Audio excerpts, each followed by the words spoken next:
രേണു സുധിക്ക് ആരും സ്ഥലവും തന്നിട്ടില്ല, വീടും വെച്ചിട്ടില്ല. സുധിക്ക് കൊടുത്തിട്ടില്ല. സുധിച്ചേട്ടൻ മരിച്ചുപോയ സുധിച്ചേട്ടൻ എങ്ങനെ സ്ഥലം കൊടുക്കുന്നത്? സുധിച്ചേട്ടന്റെ 2 മക്കൾക്കാണ് സ്ഥലം കൊടുക്കുന്നത്, വീട് കൊടുത്തത്. എനിക്ക് അതിനകത്ത് ആരും പരത്തി അടിക്കാനൊക്കെ അറിയാം, നന്നായിട്ട് അറിയാം. കേട്ടില്ലേ രേണു സുധി കുറെ ഇന്റർവ്യൂസിൽ പറയുന്ന കേട്ടു, രേണു സുധിക്കും സുധിച്ചേട്ടനും അല്ല വീട് കൊടുത്തത്, വീടും സ്ഥലവും കൊടുത്തത് എന്ന് കുറെ തവണ എടുത്തെടുത്ത് പറഞ്ഞു. സുധിച്ചേട്ടന്റെ മക്കൾക്കാണ് കൊടുത്തത്, എനിക്കാരും വീട് തന്നിട്ടില്ല, സുധിച്ചേട്ടൻ ആരും വീട് കൊടുത്തില്ല, സുധിച്ചേട്ടൻ മരിച്ചുപോയ സുധിച്ചേട്ടൻ എങ്ങനെ വീട് കൊടുക്കുന്നത്?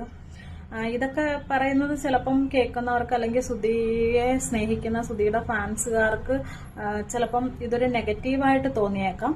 നെഗറ്റീവായിട്ട് പറയുന്നതല്ല, എനിക്ക് മനസ്സിൽ തോന്നിയ കാര്യമാണ് ഞാൻ പറയുന്നത്. നിങ്ങൾ തന്നെ അത് ചിന്തിച്ചു നോക്കുക.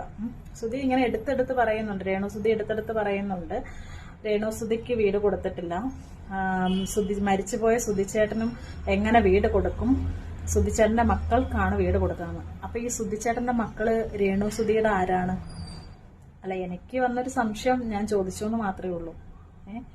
അപ്പൊ രേണു സുധിയുടെയും സുധിച്ചേട്ടന്റെയും മക്കള് അല്ലേ അവര്? അപ്പം അവർക്ക് കൊടുക്കുന്ന വീട്ടില് രേണു സുധിക്കും അവകാശമുണ്ട്. സുധിച്ചേട്ടൻ മരിച്ചു പോയെന്ന് മാത്രമേ ഉള്ളൂ.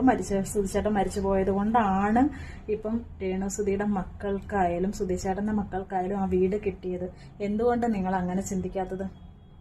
അപ്പം നിങ്ങൾക്ക് ഈ വീട് വെച്ച് തന്നവരെയും നിങ്ങൾക്ക് സ്ഥലം തന്നവരെയും ഒക്കെ നിങ്ങൾ അടച്ചാക്ഷേപിക്കുന്ന പോലെയല്ലേ ഇങ്ങനെ ഒരു പ്രസ്താവന നിങ്ങൾ പിന്നെയും പറഞ്ഞുകൊണ്ടിരിക്കുന്നത്?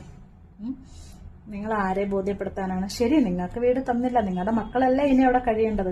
അല്ലെങ്കിൽ തന്നെ ആ മക്കൾക്ക് കൊടുത്ത വീട്ടിലല്ലേ രേണു സുധി ജീവിക്കുന്നത്? ആണോ? അതോ വേറെ സെപ്പറേറ്റ് വാടക വീട്ടിലാണോ താമസിക്കുന്നത്? ഇതെന്റെ മാത്രം സംശയം, എനിക്ക് മനസ്സിൽ തോന്നി പറഞ്ഞു. ഇനി രേണു സുധിയുടെ ഫാൻസുകാർ വരും പൊങ്കാല ഇടാൻ വേണ്ടി. സാരമില്ല, എനിക്ക് പറയാനുള്ളത് ഞാൻ പറഞ്ഞു കഴിഞ്ഞു. നിങ്ങൾക്ക് നെഗറ്റീവായിട്ട് വേണമെങ്കിൽ നെഗറ്റീവായിട്ട് എടുക്കാം, പോസിറ്റീവായിട്ട് വേണമെങ്കിൽ പോസിറ്റീവായിട്ട് എടുക്കാം. എനിക്കൊരു പ്രശ്നമില്ല. ഓരോരുത്തർക്കും ഓരോ കാഴ്ചപ്പാടല്ലേ. എനിക്ക് പറയാനുള്ളത് ഞാൻ പറഞ്ഞെന്ന് മാത്രം. Okay, by.